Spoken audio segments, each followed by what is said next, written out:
Så ni är alla mycket välkomna till webbinarium på Skandinavisk teologisk högskola. Och jag kommer nu att gå över till engelska eftersom det är det språk som jag använder den här kvällen. Men ni är som sagt var väldigt välkomna. I especially want to welcome Professor Brad Young. Most welcome, Brad. Thank you. Brad Young is a professor of the New Testament, specializing in the Jewish background of the New Testament. And he has quite a special background as a scholar. He has a PhD from Hebrew University, and he also worked together with the legendary Professor Flusser, who was a tremendous Jewish specialist in the New Testament and the background of the New Testament and Jewish life at the time of the New Testament. And Dr. Young has been working with him, helping him, editing his books and everything, and also teaching at Hebrew University, teaching Hebrew at Hebrew University. So he has a very special background. And then he lived a long life as a scholar. A couple of his books here. One area of his specialization is the parables of Jesus, the parables of the Gospels. This book, Jesus and his Jewish parables, is representative, I think, of his original research and his dissertation. But he's also written Paul, the Jewish theologian, and Jesus, the Jewish theologian. And now he's been spending a lot of time, I don't know how many years, but you can tell us later, Dr. Young, about this, but to produce this book, and it's a thick one. It's the Newer Testament, and it's a translation of the New Testament with this very special profile. And that's what we're going to hear about today. And I thought when hearing about this, I thought that we must get Dr. Young to STH, Scandinavisk School of Theology, to hear yourself about this. So very welcome, Brad, and the floor is yours. I love those words from the Hebrew Bible. Tamu Aru Ki Tov Adonai Ashreya Gever Yachasebo. Oh, taste and see that the Lord is good. Blessed is the one who trusts in him. Oh, Dr. Yerdmar, it is such an honor and a privilege to be able to share with the Scandinavian School of Theology. You and I became friends in, I think it was 1994, for over 30 years, and I have followed your work and academic studies and teaching, dealing with replacement theology, building bridges of understanding between the Jewish and Christian communities. And it's such an honor to be able to speak and share with your amazing students. I noticed, of course, that the Scandinavian School of Theology has as an emblem the lighthouse. And I think there are many ships in a stormy sea looking for light, and to see your students studying, bringing leadership and solid theology to this generation. So for me, it is indeed a great honor to be here, and also to see Pavel Hoffman, who was a student the first time that I came to teach in Sweden. Also, he was a student at the Graduate School of Theology and Ministry at Oral Roberts University. And so it's kind of like we're coming together today as family, as we're looking at this very, very important theme, Foundations for New Testament Translation, and looking specifically at the Hebrew Heritage Bible Newer Testament. We have called it the Newer Testament to emphasize its interconnection with the Tanakh, the Hebrew scripture. We could call it the Older Testament in the sense that it's authentic, it's older, it's vintage, it's genuine. And I think one way we could say is that if we're going to have a strong foundation for New Testament translation, it would be that we would acknowledge the coherence, the interconnectedness between the faith of Jesus, where Jesus taught, the early apostles taught from the Older Testament, and the faith of Jesus is a foundation for understanding and strengthening the faith in Jesus. The goal of the Newer Testament translation is that the modern disciple can hear as the first century disciples heard, to hear as they heard. And we have tried to reconstruct the historical environment. And so it has a different approach in translation. There is, of course, a greater sensitivity to some of the problems of traditional Christian anti-Semitism. Sometimes when we talk about anti-Semitism, many feel like this is a Jewish problem. Certainly it might harm Jewish people or cause injury. But I think when we talk about Christian anti-Semitism in particular, it really is a Christian problem. And it is a problem that Christian leaders, educators, pastors, believers want to recognize exists and is something that we need to deal with so that the message of love, love of God, love of neighbor would be crystal clear in the proclamation of the kingdom. I was thinking about one way to look at this would be reconciling the books. I mean, a double entry bookkeeping, you're always trying to reconcile one column with another column. You're reconciling the books. And I heard one wife one time said to her husband, I want a marriage that's 50-50. And the husband said, okay, you cook the meals, I'll eat them, 50-50. And then she said, well, okay, you make all the money and I'll spend all the money. You know, one time I asked my wife about a 50-50 marriage. I really liked her answer. She said, marriage only works with 100%. I'm 100% for you and you're 100% for me.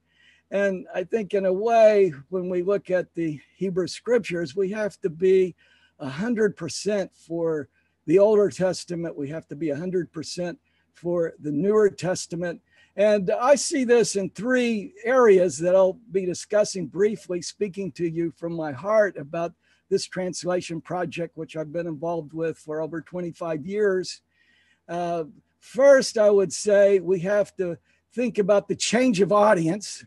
Second, we have to think about the change of languages. And third, we have to think about the change of family.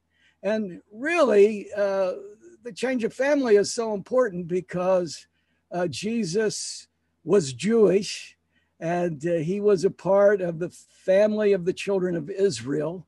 And if we misunderstand Israel in the scriptures, we're going to misunderstand almost everything. And today we have a very prominent theological perspective of replacement theology, supersessionism, triumphalism, or even fulfillment theology, which essentially says that whenever we read about Israel in the Newer Testament, we have to think about it as meaning really the church.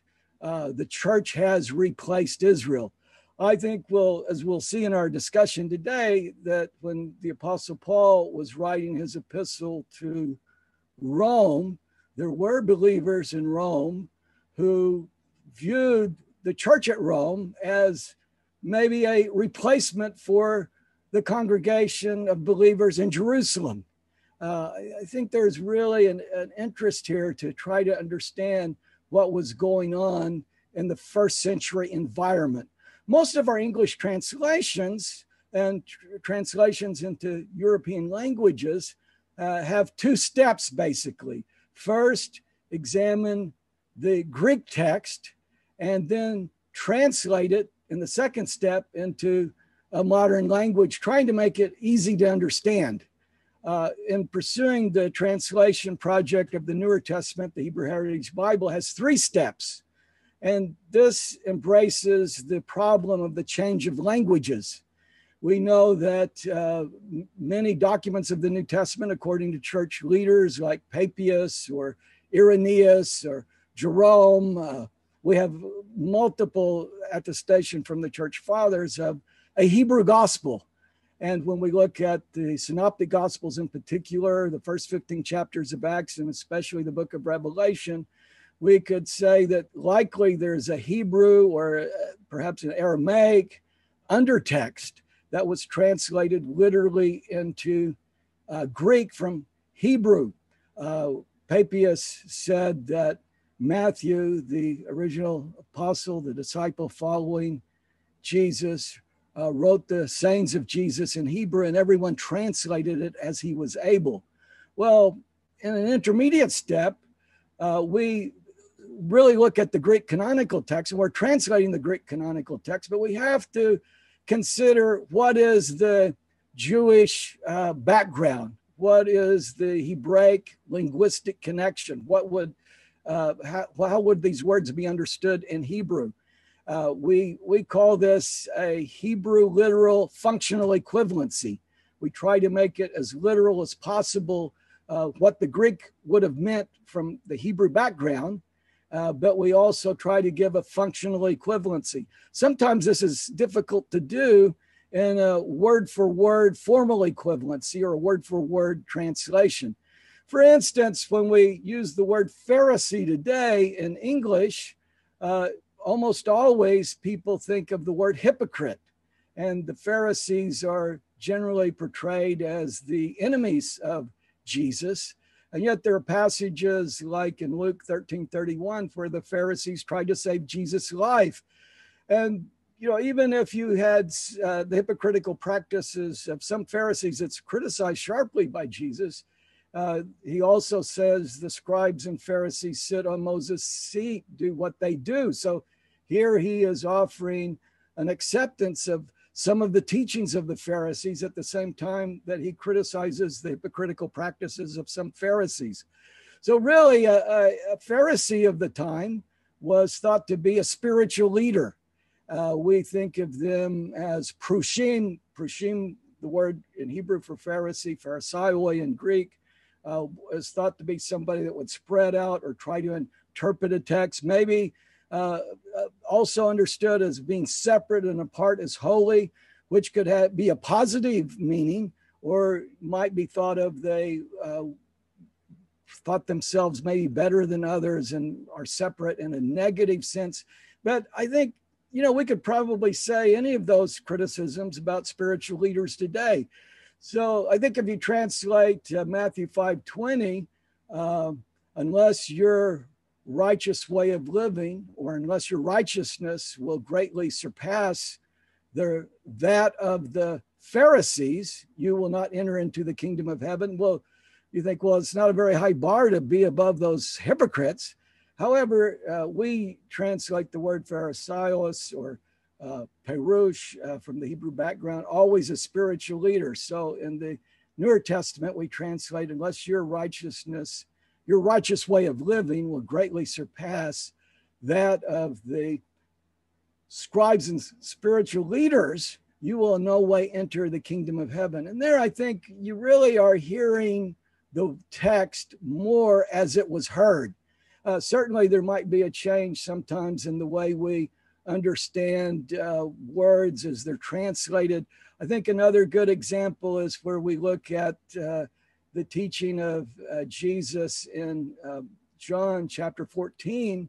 In my Father's house are many mansions. And obviously, when we hear this in English today, we think of a mansion as a luxurious home. A house is maybe a typical, maybe a smaller residence. And you think, how in the world do you get a mansion and a house? It's a little confusing. But if we really understand the change of languages and how we translate in the context, we have to realize that many times the Greek word oikos, or in Hebrew, the word bayit, house, actually means family.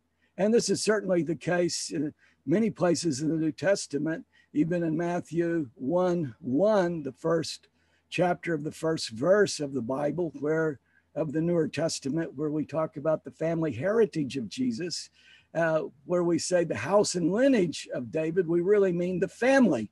So in the Hebrew Heritage Bible, in this context, in John 14, we translated with this Hebrew literal functional equivalency as, in my Father's family, there is plenty of room, and I go to prepare a place just for you. So that this idea of family and room, many places being prepared for the followers of Jesus, for the Jesus movement, is the idea of family and more of the Jewish context, and understood linguistically as a very good translation of the word oikos, which doesn't have to be a physical house, but can, in many contexts, might refer to household or family. Or here we're dealing with some of the issues. Of course, when I talk about this first problem, change of audience, we think of the New Testament being written by Jewish writers, largely with the exception of Luke, who probably was using primarily a source texts that were written by Jewish leaders of the early church. So, even Luke himself is using, as he says, many of these sources of eyewitness accounts, but it's written by Jewish people, for Jewish people largely. And then when we have a change of audience to Christian readers or Christian church, where they're reading it and applying it in their situation, it's very easy for them to see animosity or sharp conflict between Jesus and other Jews. Jesus, the Christian, a member of our congregation, fighting with the Jews, the synagogue, the members of another congregation, when really we're seeing a change of family here, because there is a family discussion between Jews, Jesus a Jew, and other Jewish leaders of the time. Remember one time I had a friend who was Jewish. He was talking about his grandfather who was Jewish. He says, my grandfather is so Jewish that when he plays chess, he loves a good game of chess. His bishops are not bishops, they're rabbis. And I kind of smiled and thought to myself, Jesus was so loyal to his faith, to his people. If Jesus played chess, he certainly didn't. But if he did, I think his bishops would be rabbis as well. And of course, we have to understand that Jewish context. A change of audience makes it much more difficult for us to understand. So in the context of the Hebrew Heritage Bible New Testament, we are recreating the cultural context. We're trying to create an understanding so that you can hear as they heard. For instance, a difficult passage for many to understand and a difficult passage challenge to translate is if the eye is the lamp of the body, and if the eye is good, then the whole body is filled with light. Well, the good eye is a Hebrew idiom, and it's understood specifically in Jewish literature as denoting encouraging generosity. It's a generous person.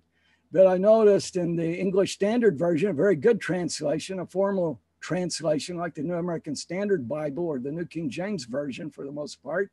But the ESV translated, if your eye is healthy. Well, this is a total misunderstanding of the idiom, and no one in the first century would have heard the good eye as meaning healthy eye. The Hebrew Heritage Newer Testament, we translated, if your eye is good, showing generosity. And we put the showing generosity in square brackets. Or if your eye is bad, uncovering a stingy temperament. Well, stingy temperament, someone who's stingy would be someone with a bad eye or an evil eye. So in this case, we're able to help you hear as they heard with the Hebrew literal translation and a dynamic or a functional equivalency. So we really have to grapple with some of these issues. Like, there is a change of audience, there is a change of language, and there is a change of family. And when we talk about family, I think it's very, very important to try to understand Israel in the Bible, in the New Testament. 2,400 times Yisrael is used in the Hebrew scriptures of the Older Testament. And almost every time it is talking about the descendants, the children of Abraham in some way. So, if that matter of fact, when I talk about the reconciliation of the books, I think it would be interesting to recognize that Joseph, who was betrayed by his brothers, thrown into a pit, feared for his life, sold into slavery, and in the story of Genesis, as you're coming down to the death of his father, all of his brothers were afraid that this story is going to end as most stories in the ancient Near East of the good guy getting revenge on the bad guys, and they fear for their lives. It's very perceptive that Rabbi Lord Jonathan Sacks wrote in his very fine book, Not in My Name, that this story of Joseph and the 12 sons of Israel, the 12 brothers who make up the 12 tribes of Israel, Joseph and his brothers, that this story is the first example of reconciliation in the ancient Near East or in world literature at any time, because Joseph forgave his brothers when they were going to murder him. They sold him into slavery. He said, you meant it for evil, but God meant it for good. And really, the story of reconciliation is the story of Israel. Without the story of Joseph and reconciliation, there would not be ethical monotheism or the story of Israel today. And I think it's really important for us to listen carefully to the very first verse of the first book of the Newer Testament. We translated it a little bit differently. For God, where we kind of bring out this background, the scroll recording the family ancestry of Yeshua, the anointed one, son of David, son of Abraham. Abraham was the father of Yitzchak. Yitzchak was the father of Yaakov. Yaakov was the father of Yehuda and his brothers. There's no way we could emphasize Israel any greater than in this verse of the Newer Testament. Think about in Romans 11 when the Apostle Paul is dealing with replacement theology, and he actually writes in Romans 9:4, they are the true Israelites. Here in our translation, we're kind of bringing out this idea that the sons of Israel, even these are some who have not embraced faith in Yeshua, because the Apostle Paul in Romans 9 is talking about how he himself could be cut off for his brothers and sisters who are not believing in Jesus, but they are still following in the faith tradition, the faith experience of Israel. They are the true Israelites.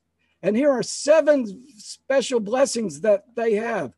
They have the acceptance as children, the glorious divine presence, the covenants, the worship, the giving of the Torah, the promises, and the patriarchs, that is, the heritage, the fathers who, through the family line, have brought the Messiah. You know, I'd like to stress in these 7 blessings that the Apostle Paul gives to Israel that they're given in the present tense. And he sees this as a way to deal with this growing understanding of, well, Rome can replace Jerusalem, or the church replaces Israel.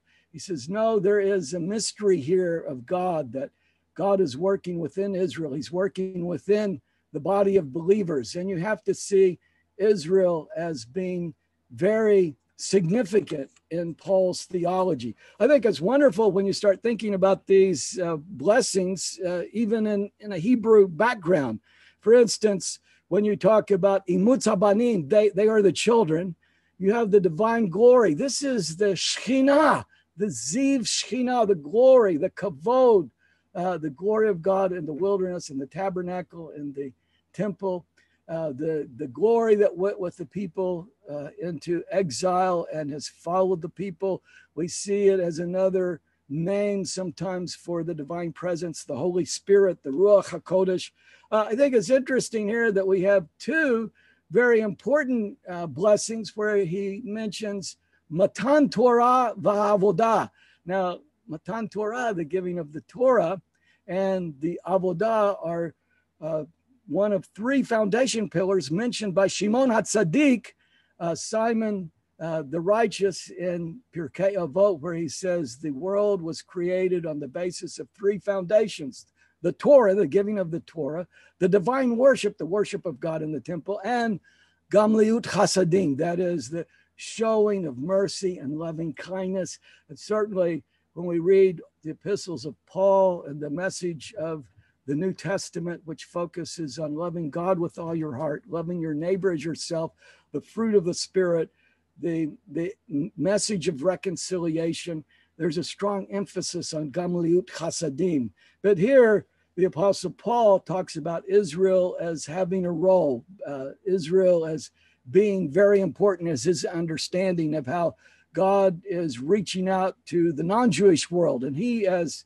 a spiritual leader, a Pharisee, is fulfilling the biblical imperative and the vision of the Hebrew prophets that the nations of the world would come to faith in the one true God of Israel. And he sees this as a fulfillment in Romans 10:4. For one translation says, "For Christ is the end of the law." Most translations, the RSV, the NRSV, the King James Version, many of the more recent formal translations translate Romans 10:4 as Christ is the end of the law. Here, the Greek word telos, end, sounds as if the law has no more validity.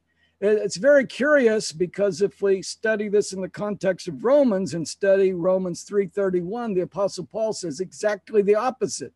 I don't think he would contradict himself.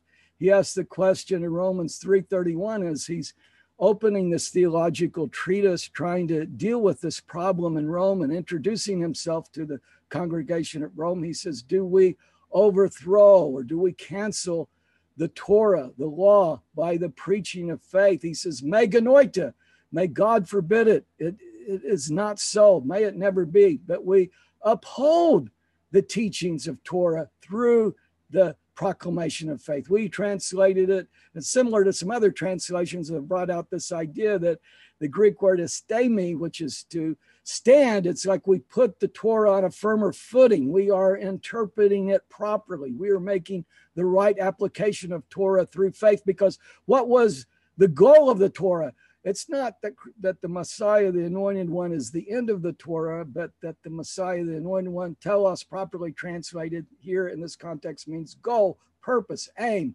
The goal of the Torah is that both non-Jews and Jews would come to faith in the one true God, and they would come and experience a righteous way of living, that the righteousness of God would be given to them. So again, I think sometimes our presuppositions and some of our understandings of the Bible, the Older Testament, might influence and impact in a negative way the way that we're understanding and translating certain words, like telos, where we have taken it out of the context of Romans, and we haven't tried to understand it in a linguistic way, looking at the Hebrew theology. I would not argue that Romans has a Hebrew undertext. No, Paul wrote it in Greek, but Paul's theology often was interconnected with Hebrew thought and Hebrew literature of the time.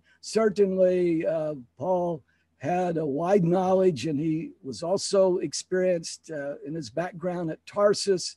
But you have to remember that while he said he was born at Tarsus, he grew up in Jerusalem, and he studied under Gamaliel.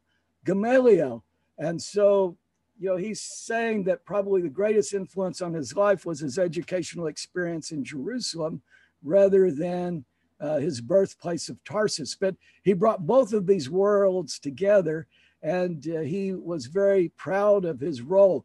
I think what we really see in Romans is he's saying this is a fulfillment of the prophet Isaiah.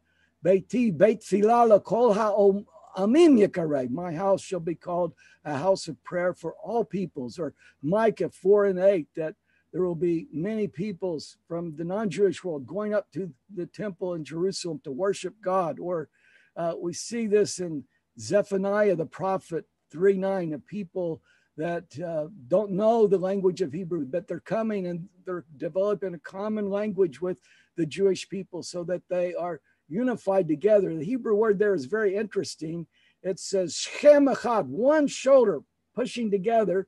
Usually it's translated that they are coming together in unity, but there's a sense that Israel and the non-Jewish world will be drawn together in the faith and ethical monotheism. And for the Apostle Paul, the faith in Yeshua, the faith in Jesus, the understanding of Jesus is bringing these different peoples together. Well, certainly we see this in the Gospels. We see this in the genealogy of Jesus, talking about Israel. We see this in Paul's writing in Romans. I would point out, even in the book of Revelation, when we go to chapter 5 and verse 5, when we're looking for this person who's worthy, the only one who's worthy is the Lamb who was slain, who is now known not just as a lamb, but as the Lion of Judah, Aryeh Yehudah, very powerful in Hebrew wording. He's the Tzimach David, of the seed of David. How powerful it is that when we look in the book of Revelation, we see the Jewishness of Jesus emphasized. Also, when we go to the next to the last chapter of the book of Revelation, we see the beautiful description of Jerusalem, the heavenly Jerusalem, with 12 gates and angels stationed above the gates. And above the names of the gates are the names of the 12 tribes of Israel.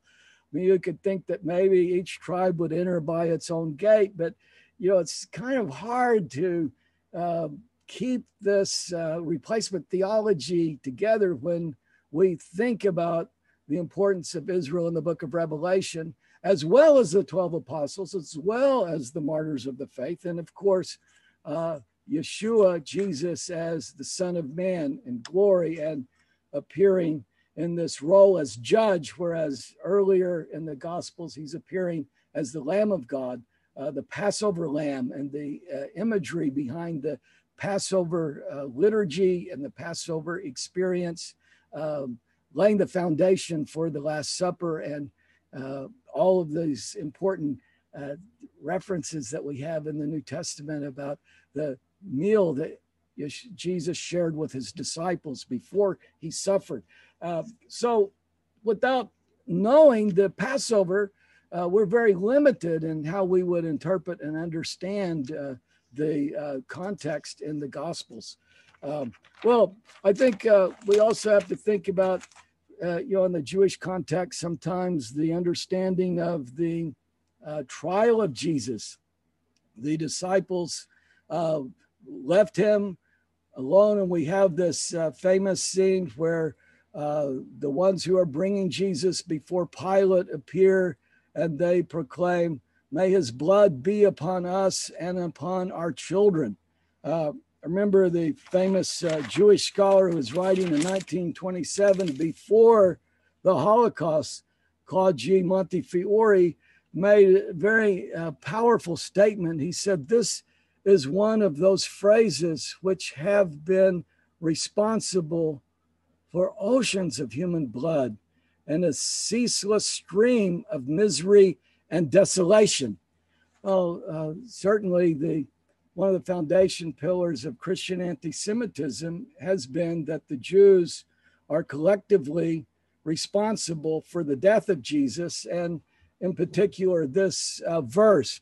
Well, in our translation, we are not arguing for a purge or a change of the Greek text, but we are trying to say we must understand the Greek text in its historical context.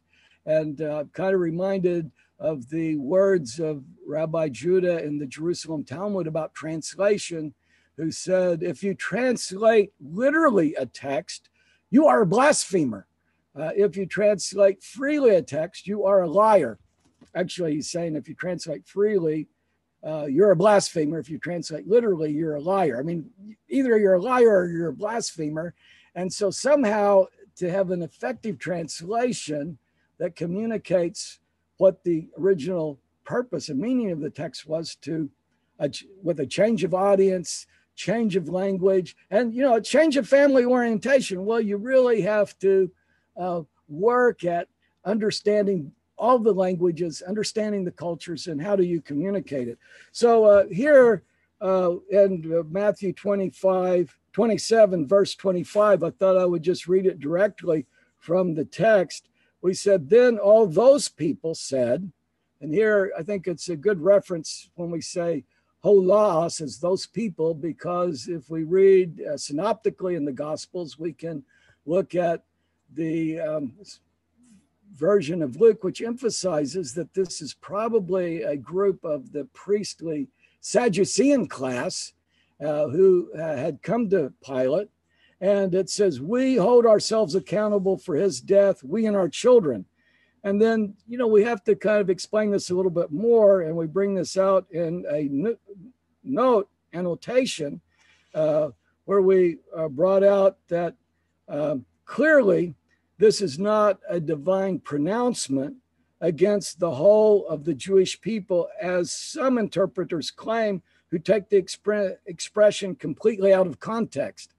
In other words, when we look at a text like this in the historical context, we have to see which Jewish group is involved. You know, what about all of the women who were mourning the crucifixion of Jesus, the daughters of Jerusalem, what we sometimes refer to as the eighth station of the cross? What about the disciples? How about the thousands of Jewish people who believed in Jesus? But here we've got the church historically saying this is a divine pronouncement against the whole of the Jewish people. This began to change, of course, with the wonderful work of the Pope John the 23rd and Vatican II. And of course, Protestants and Catholics are beginning to read the New Testament with the greater understanding. But here we're working at a translation that reconstructs the historical context. So we say their approach is racism, religious bigotry run wild. The Sadducees, as a priestly aristocracy, were largely despised by the common people and the Pharisees. By no means does this group of priests represent the Jewish people collectively or historically. It is a self-pronouncement made by that group of people at that moment in history. It was by no means a divine decree.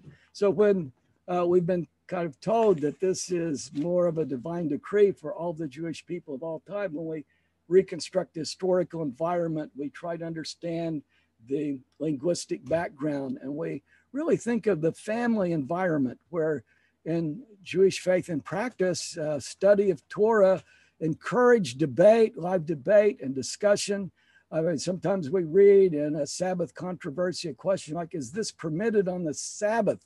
For most Christians, this seems bizarre. Why would anybody ask that question? But in original Jewish context, you are often asking a question like this: what is permitted on the Sabbath? There is a desire to remember and to observe the Sabbath. On the Sabbath eve, the mother of the household traditionally today lights 2 candles. Usually the candles are thought, one, to remember the word from the 10 Commandments, zachor, remember, and the other is to shamor, to keep. So how do you keep or observe the Sabbath? Remember that recently the very fine Jewish scholar Micha Gutman, who is writing about the essence of Jewish faith and practice. He says, really, the essence is machloket, that is discussion, debate, an argument, a big argument. How do we understand how we're going to keep the Sabbath, or how we can observe the Torah? How do we penetrate the deeper meaning and find spiritual application? This was the goal of the oral Torah. That's why the scribes and Pharisees sit on Moses' seat. What they say is good. They are interacting with the Torah.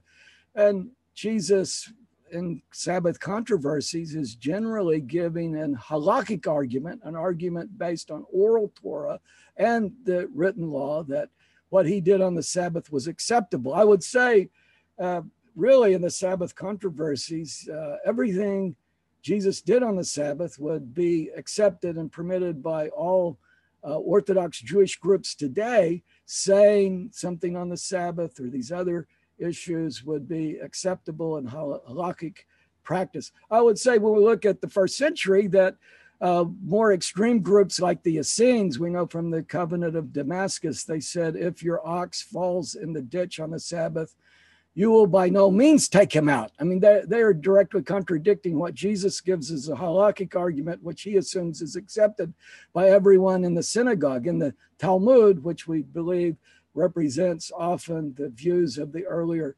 Pharisees, they said, if your ox or cow falls into the ditch on the Sabbath, if you bring pillows to make him more comfortable and he climbs out, well, he climbs out. In other words, you could do anything on the Sabbath to alleviate the suffering of an animal, and it would be a violation of the Sabbath not to help it, or saving life overrides the other rules of the Sabbath. These are some of the arguments that Jesus uses. And in a Jewish context, you see a family discussion that with a change of argument, we see Jesus, the Christian, being attacked by these evil Jews. So we have to reconstruct this historical environment and understand the stories in the Gospels from a Jewish perspective. Certainly, Jewish people reading the trial of Jesus would see the Romans as the villains and Jesus as a Jew who's suffering as a Jewish leader. And when they see Pilate putting the sign, the King of the Jewish people, I mean, this was the charge why Pilate gave the order, and he was ridiculing any hopes of Jewish renewal, Jewish freedom, by saying this is what Rome will do to the king of the Jewish people. And so I think there would be an identification with first century Jewish readers of the suffering of Jesus and the understanding that Jesus was loyal to his people, loyal to his faith.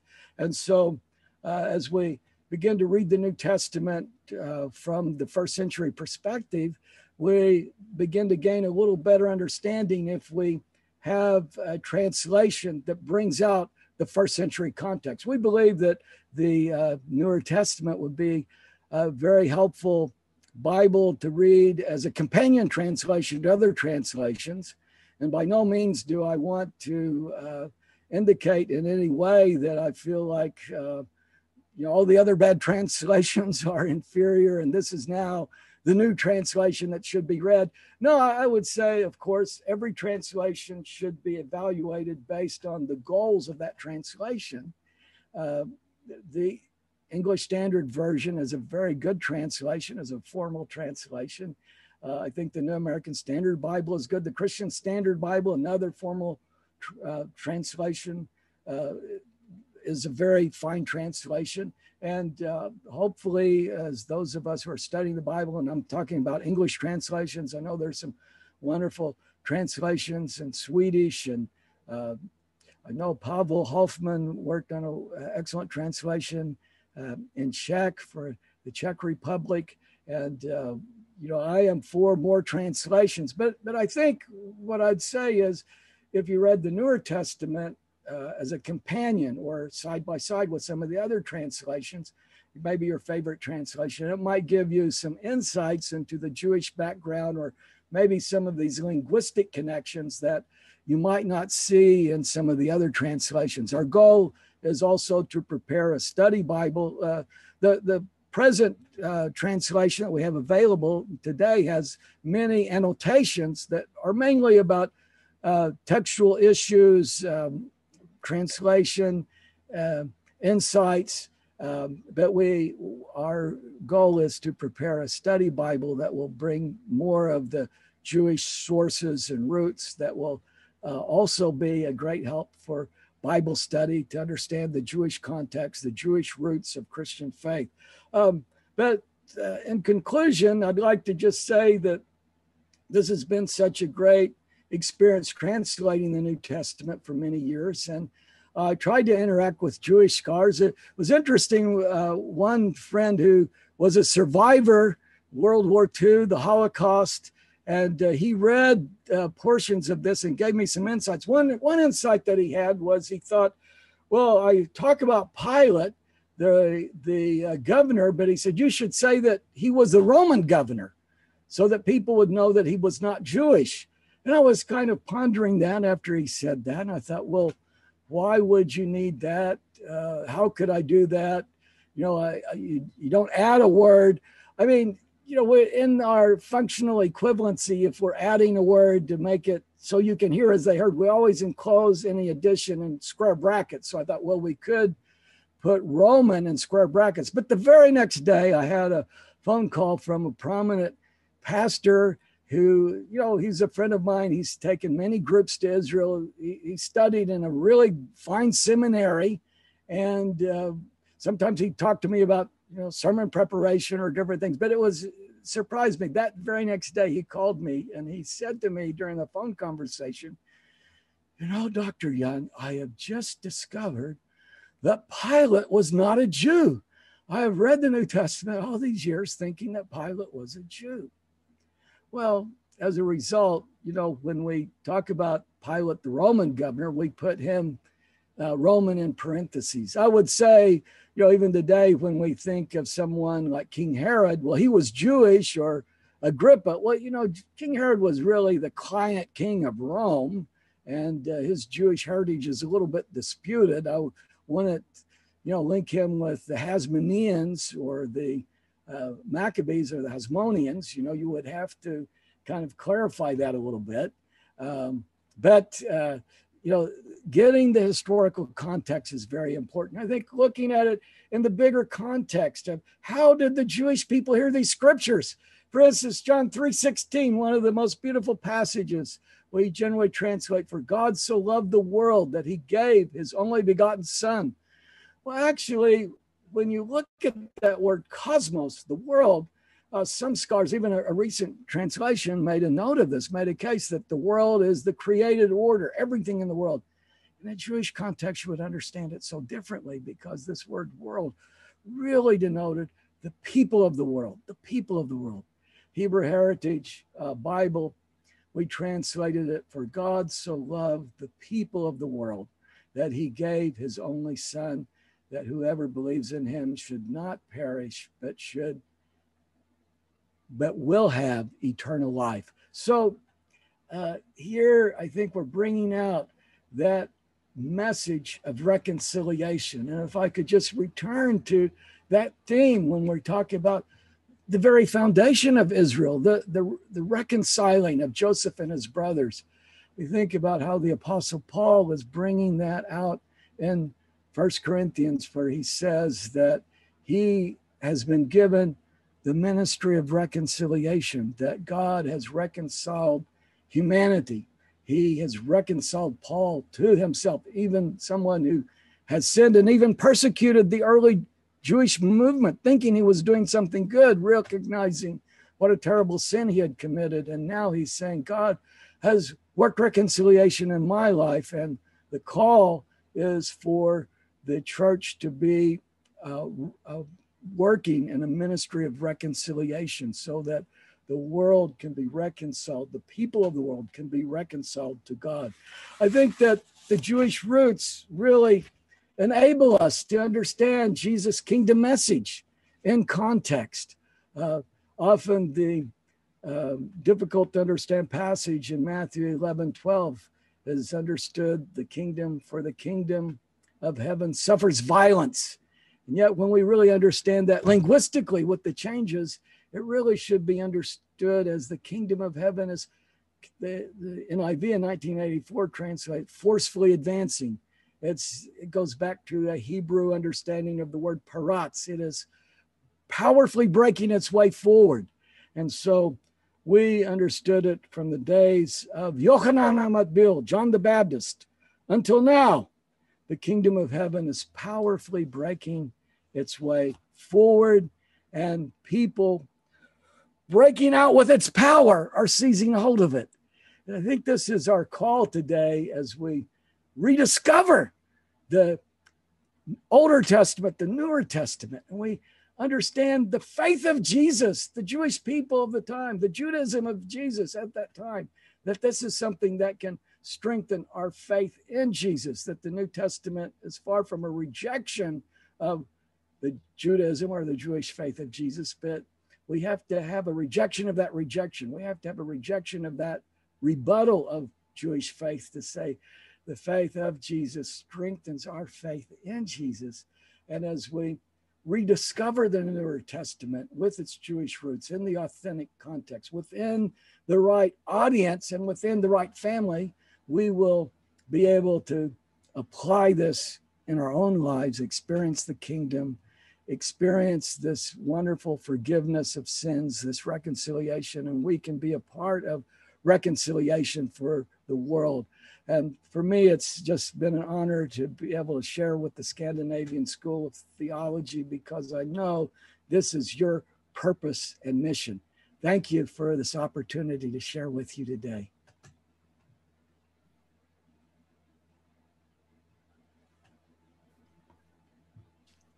Thank you so much, Professor Young. I mean, it's been a wonderful lecture. And it's so important to know the Jewish background and heritage of the New Testament. And as you said, our school is very focused on understanding the Bible and presenting the Bible to the society. And to study the Jewish background of the New Testament, especially in Old Testament, of course, too, is very important for us to really understand. So I would like to encourage some questions now.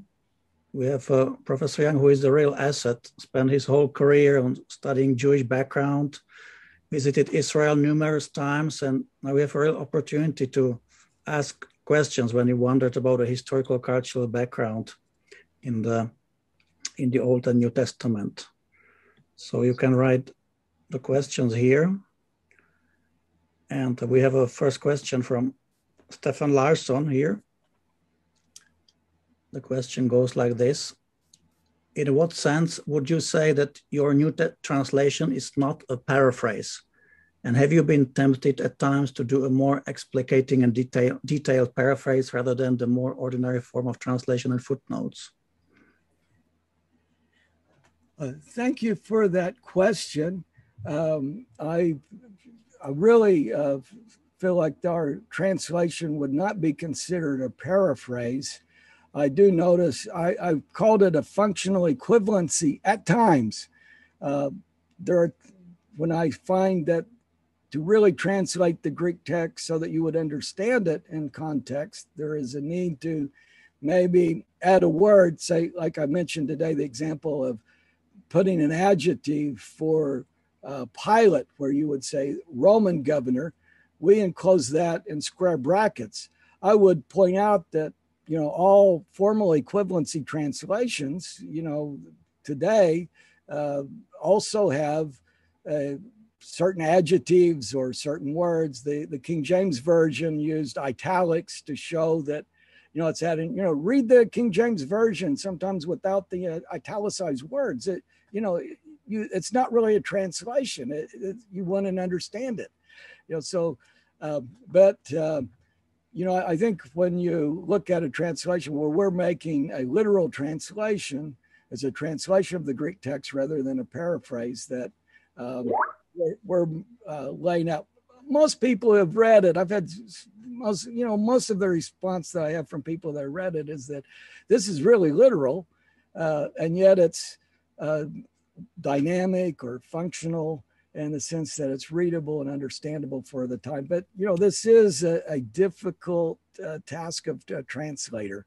And that's why it took me very, very many years, working on this, trying to develop a better sense of how to communicate the Jewish roots, the Jewish background in a real translation, not a paraphrase, but with a functional equivalency at times, but to show, something that's added through square brackets at times. So I think we've kind of hit a good approach in the way that we've pursued this goal. And, there may be others that would argue, well, it's more of a paraphrase in this context or another context. And, The problem with translation, I know maybe others who've translated might say this is, you might translate everything perfectly. And, if there's one little place that it's not quite right, well, they're going to throw away the whole translation.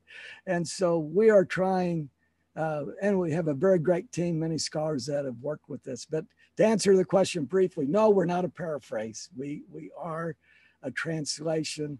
And I think we've done a good job of trying to show that. The translation's available now only through our website, HebrewHeritageBible.com. And we're certainly glad to send it internationally or, work out something special for the school if we, save postage. International postage has gotten so expensive, but it is quick. We try to get it to you quickly. But we always love to hear interaction, responses, and I take all responses very seriously. So thank you for that question. That's a very important question. I'll try to be brief in my answers. I'm probably taking too long to answer that question, but it's a very good question. Thank you. Very good question. We have another question from Mai-Kristin Svedlund, a practical question. She asks if your translation is ready and printed, and if it's printed if it's in parts or the whole, or is it both New and Old Testament? That's the question.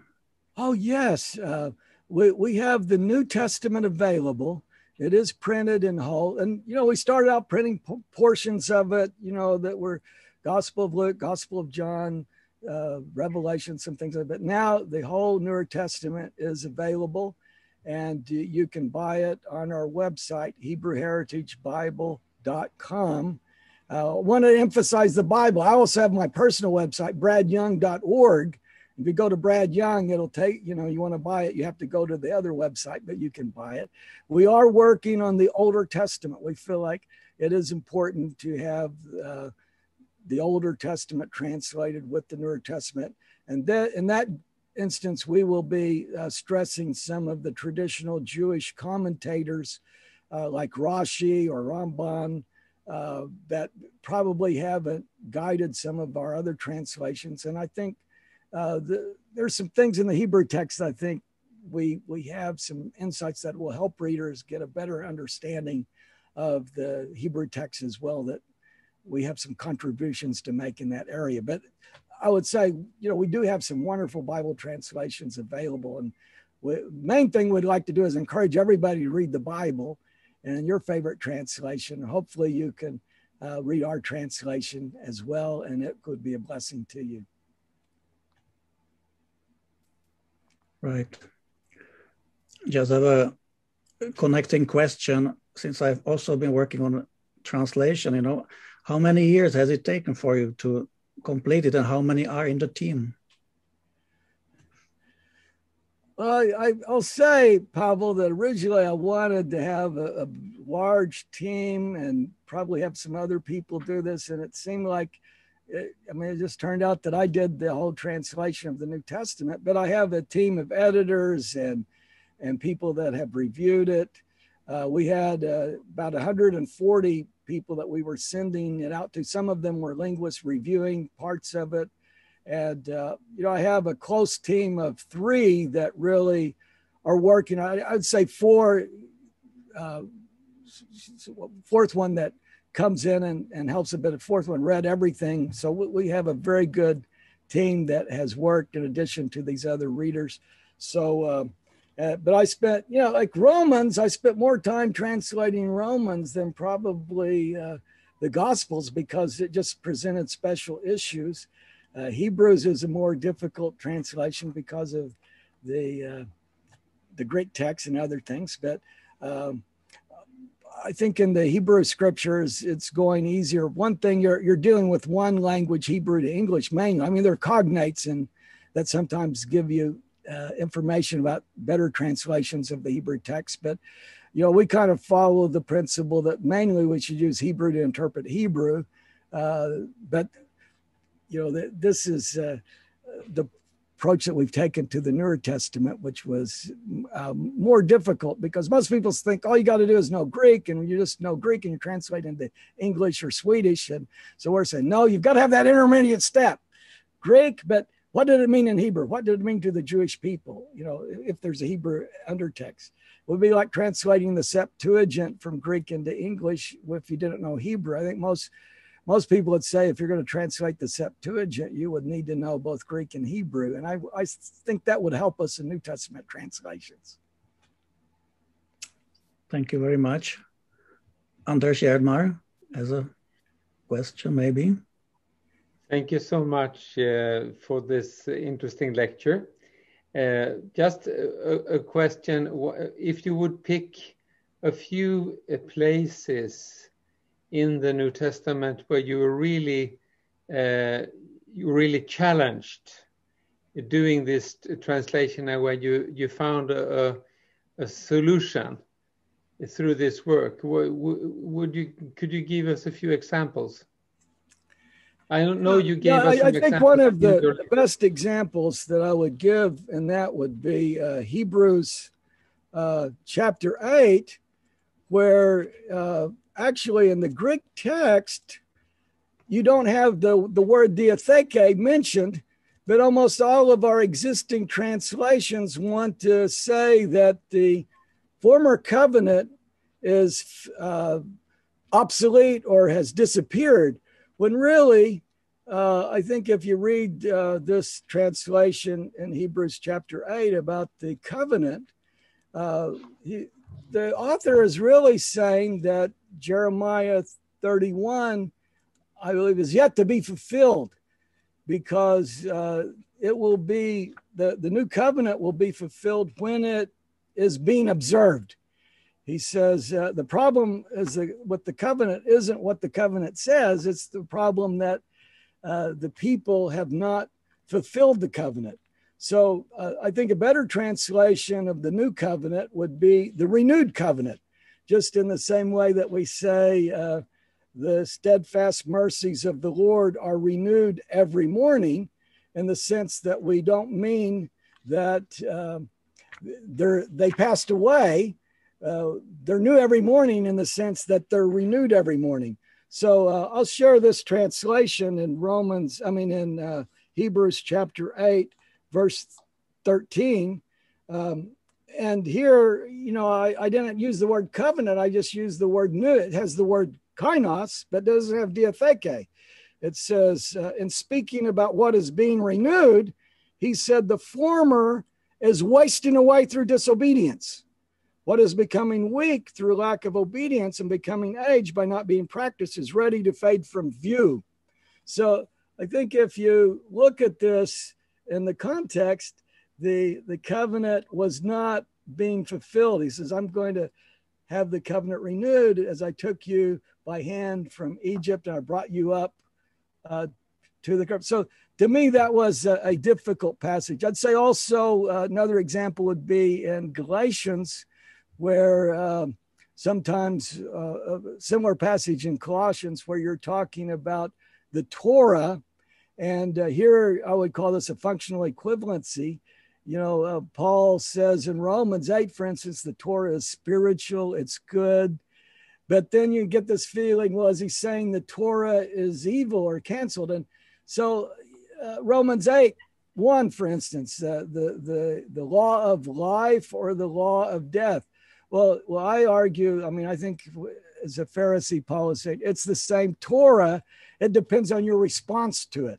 So, sometimes we use something like the Torah revealing the sinfulness of man, in a sense that the Torah is a Torah of life when you obey it and receive it. It's the Torah of death when you disobey. So just as Paul is saying in Romans 6 and 7, the Torah is good and spiritual if I'm living the life of the Spirit, if I'm following the Lord, if I'm getting that. But if I'm in rebellion against God, the Torah is the Torah of death. But, I think in Christian scholarship, many times we have developed this idea, well, the Torah was, canceled or, it's fulfilled. Fulfillment means cancellation. Well, I say fulfillment never means cancellation. Fulfillment means obedience. So, these are some aspects of translation that I think in reading the Newer Testament, you might, find some insights that would help you in these other translations. It's a good literal translation. We're translating the Greek text, but I think we're trying to approach it from the historical context and bring some fresh meaning and insight. I don't know if that helps a little bit. Thank you. Thank you. That's a tough question. I have to answer long. I'm sorry. I'll try to answer shortly. Sorry. Thank you. Yeah, these are good questions coming in from Stefan Larsson. One aspect of the understanding of the first readers and hearers would have been their knowledge of how texts of the Tanakh play into the message of the New Testament writings. Has this been a part of how you've chosen to translate, for example, by inserting larger sections of the Tanakh that most likely would have been evoked in the mind of the first readers and hearers, but that we modern people tend to miss by only reading and seeing the original context of the actual quote, not ourselves having the scripture knowledge to remember? Fine question. And it reminds me of studying Midrash with Professor Safrai, which I think I mentioned at one point this morning, but we had, he always said, if you're seeing a Jewish quotation of scripture in a commentary on the scripture by a Jewish writer, like a Midrash, you have to know the whole context of what it says in that verse. He assumes that you know it. And often that is the case in the Newer Testament. So we did not take the liberty to add to the Greek text. Like, you're asking, did we just complete a translation, a quotation? If we did that on maybe one occasion or something, we might have put it in square brackets. But in general, our approach was to quote what was there. But we do include in the text the verse citation, so you can look at it. Sometimes in an annotation, we explain it more. And it's amazing to me how many, just reader response, but over and over again, a reader response that we have received is, thank you for giving us the verse citation in the translation, because we know that it's a quotation from the Old Testament and we know how to look up the context. So, I didn't realize at the time that we made that decision that would be such a positive addition that people really like. Otherwise, you would have to, in your cross-reference Bible, get a magnifying glass and look up the verse citation and the reference Bible other notes, but it's included right in the translation. So, but we didn't try to, make the quotations longer. Mm-hmm. Thank you very much. Bengt Ove Andersson has a next question. There are several Swedish Bible translations, the older, which seems imbued with replacement theology, which presupposes a divergence between the Old and the New Testament, which is not there in the Greek and the Hebrew. An instance of this is the Gospel of John 1:17, where the Swedish 1917 translation places a but. So it reads where John says, the law was given through Moses, but grace and truth came through Jesus Christ. So many generations of us have been subconsciously taught that the God of the Old Testament is a harsh God, while the God of the New Testament is meek and mild. Your thoughts on this, please. And is this also true of Bible translations in other languages? I love that question. And that is, shows this replacement theology idea in the King James Version and most English translations. I'd have to go and look at them all, but many English translations also have, but grace and truth came through Jesus Christ. And of course, as is acknowledged by the fine student or scholar leader that's asking this question, the word but is not in the Greek text. And so we translated it for the as the Torah was revealed through Moshe, grace and truth were intensified more fully through Yeshua, the Anointed One. So we were trying to show this idea of what we sometimes see in Hebrew as showing a progression. You know, it's like more intensified is a progression that is sometimes understood as in Hebrew thought. It grows and it grows. That's probably not as literal as most of our translations, but in my understanding, when we're translating this, we needed to bring it out.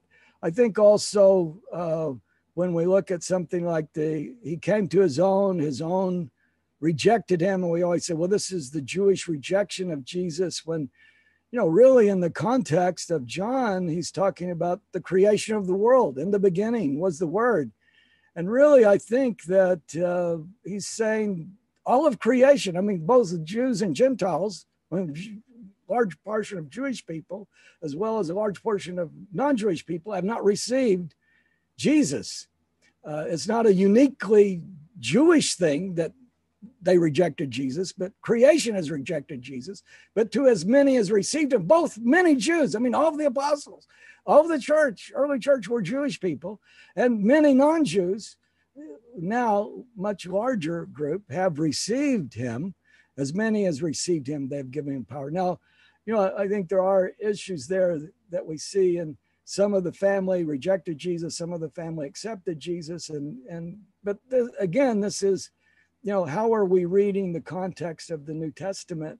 And do we see grace and truth in the Old Testament? I think it is interesting that when you look at the Hebrew scriptures, grace, chesed, always comes before emet. In other words, even in the Hebrew scriptures, you know, the understanding of the chesed, the grace of the Lord, has to precede the sense of just the raw truth. You know, I mean, there's a sense that we are judged by truth and our weaknesses, but there's a loving kindness that's so emphasized. Psalm 103, I mean, Exodus 34, we could go through all these passages. I know many, I'm sure, you know, in the Scandinavian School of Theology, many of you could quote many other passages as well as I can. But I'm really glad that we're sensitized to these issues, because I would say, that's why I'm saying, you know, some of the presuppositions of the translation work can impact the translation. The law came by Moses, but grace and truth came from Jesus. There's no grace and truth in the Old Testament. Well, that's just not right. I don't think that's what John was saying at all, but there's a progression, there's a greater intensification. It is better after Yeshua, but it's an intensification, it's a growing of that, see? Yes, thank you very much. David Westergaard asks if you heard about the Complete Jewish Study Bible by Hendrickson Publishing Marketing. General editor is Rabbi Barry Rubin. In that case, what do you think about that Bible, your opinion? Well, I think it's a very great Bible.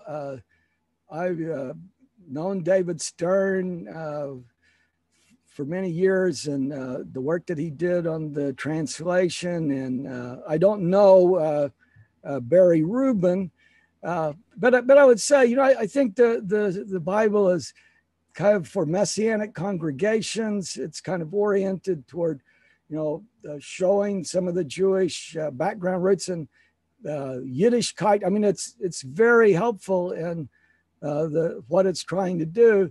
I think our translation is distinctive in the sense that we're trying to reconstruct a historical situation, and you know, we're doing some other things that this Bible doesn't do. So again, you know, I think every Bible should kind of be evaluated on the purpose and the goals that they have. And so ours is a historical reconstruction. But this is a very, you know, I would encourage people to read and study different Bibles, different translations. And if possible, you know, learn a little bit of Greek, learn a little bit of Hebrew. You know, it's a great joy to learn the linguistic background and to study it. So hope that helps a little bit. Yeah. Eva Haglund asks also your opinion, what is like a good Bible translation in English or Hebrew? What would you recommend to read, maybe on a daily basis?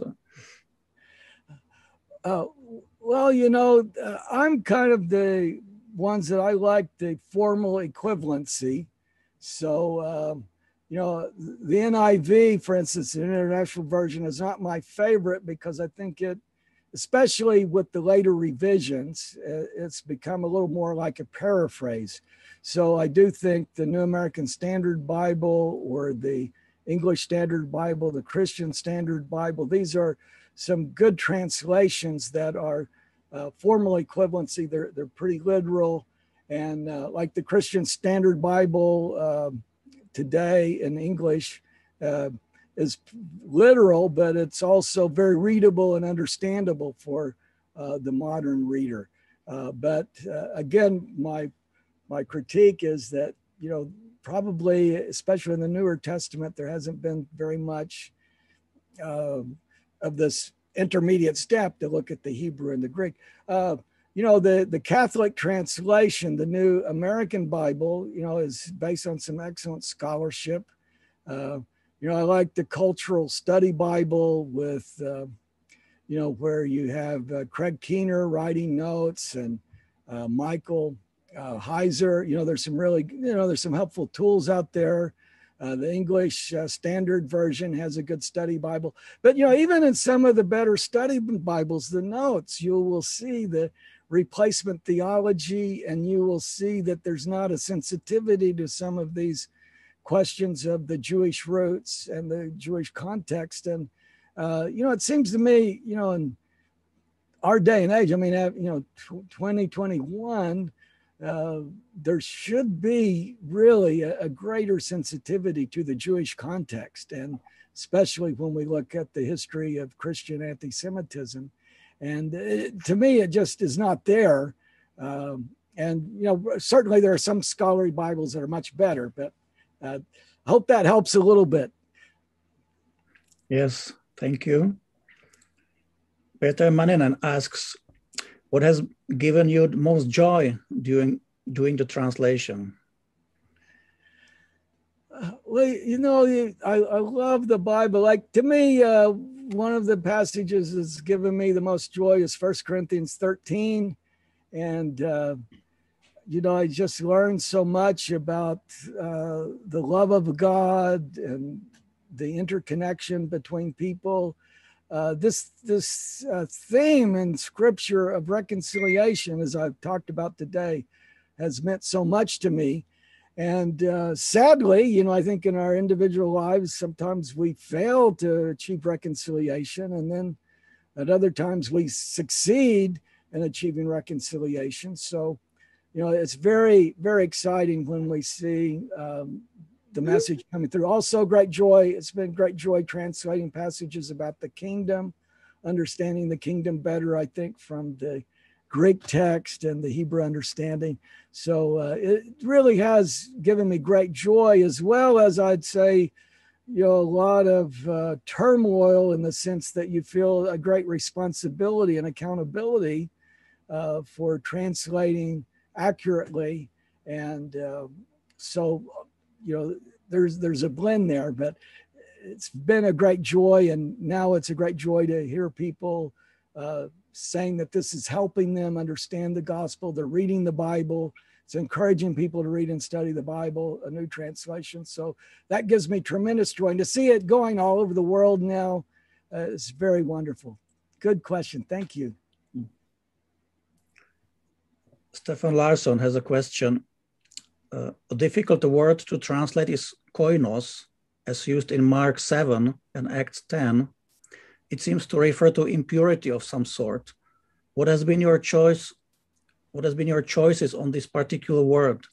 The hand-washing traditions of the Pharisees and Mishnaic texts are quite complicated. What really is koinos in this context? In other words, what kind of impurity, according to Jesus, does not enter the body nor the heart? Yeah, this is a really important question. And I think it is, I have to just comment on another point of this in Mark 7, where, some translations have this, thus he declared all foods clean. And I think, that phrase does not appear in the Greek text anywhere. I mean, this is a really good example of the translator adding something, whereas, in context, Jesus is talking about something that is unclean, that enters. It's not what's coming from the outside that's entering in, but it's what's on the inside that's unclean, that our heart needs to be purified. And so when an editor of the Greek manuscript, translation says, well, this is about kosher food, and now a religious Jew could eat any food. I mean, I don't think there's any evidence that Jesus here was talking about kosher food or trying to say, now Jews can eat pork, or, that's just not, the whole point is, what is unclean in your heart, that your heart would be pure unto God. So I would say to understand this, you have to look in Leviticus, you have to look in some of the background of the foods, and something that causes you to be ritually unclean. Being ritually unclean is not to be in a state of sinfulness. It might be used in a parallel sense in that way, but really, everybody is going to be ritually unclean at some times, and there's a part of ritual purification. And of course, the Sadducees and the priesthood class were very extreme in emphasizing ritual purity. You can see this in the Dead Sea Scrolls, where we believe, if you accept the theory that's most prevalent today, that the authors of the Dead Sea Scrolls, the unique scrolls of the sect, were probably from the Essene community. Of course, the Essenes are evolving over a long period of time, and they may have changed their views at certain periods, but we do see, to the extreme, they're wanting ritual purity. And the Talmud talks about the extreme that the Sadducees, the priesthood class, took at ritual purity. If you just actually, the highest state of ritual impurity is the dead person. So if you touch something that touched a dead person, that, from the outside, is that going to cause you ritual impurity, or, the washing of vessels and everything? So Jesus didn't emphasize ritual purity as much as others did in this period. Jesus didn't emphasize washing your hands before you eat. Now, I think it's a good idea to wash your hands before you eat for cleanliness, but, for ritual purity, he was saying that, that's not important. But it was kind of making the temple everywhere. It was kind of showing the ritual purity. So today, the view of traditional Judaism is a ritual washing of hands is required before you eat.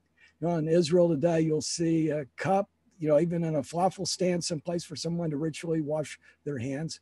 So I would say, you should understand that as not being sinful. I'm trying to make it really quick, but as a ritual impurity, and that Jesus was focusing on our heart, that from within, we need to be changed. You're changed from the inside out, Jesus was teaching, not from the outside in. Very good. Christine Swedlund asks, what is your favorite revelation that you gained through your studies that you may have preached about? Well, I think my favorite revelation is in John 20:23, where Jesus appeared to the disciples and said, "Peace I leave with you."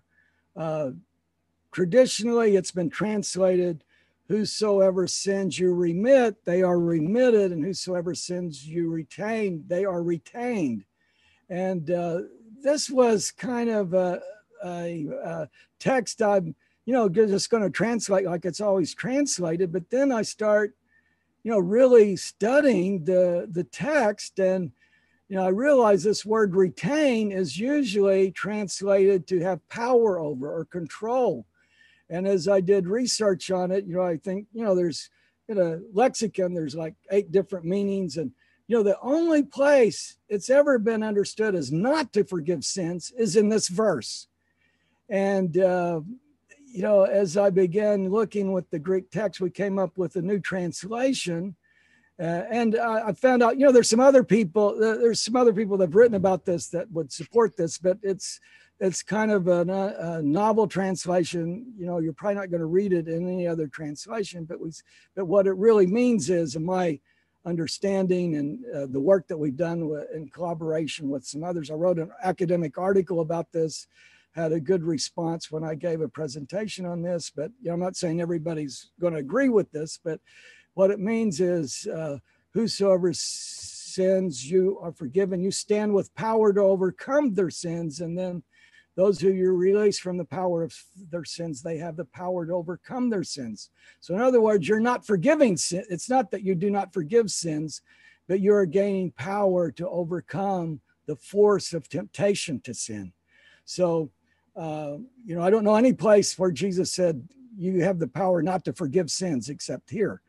The way it's translated. I think it's a mistranslation. I think it would be better to say you are gaining power through the resurrection, through the power of the Holy Spirit, which I've breathed on you, to overcome the temptation to sin, to overcome the darkness. It's so prominent in the Gospel of John.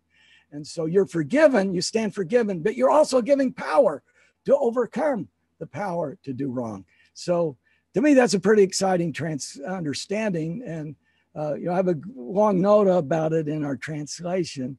I think it's kind of like when Jesus breathed on them, it was like the breath of life at creation, or it's the breath of Ezekiel's dry bones. It's like, life from the dead to overcome evil and to do good. But it's not giving a priestly authority to somebody to say, I'm not going to forgive your sins, but your sins I'll forgive, as it sometimes understood. So at any rate, I'm trying to give that's a question I have to give a little more commentary on, but I hope that helps you a little bit. To me, that was an exciting understanding that helped me understand the text that I think before I was working on translation, I thought I understood it, but as I began to work on the translation, I understand there's another understanding here that might be a better translation.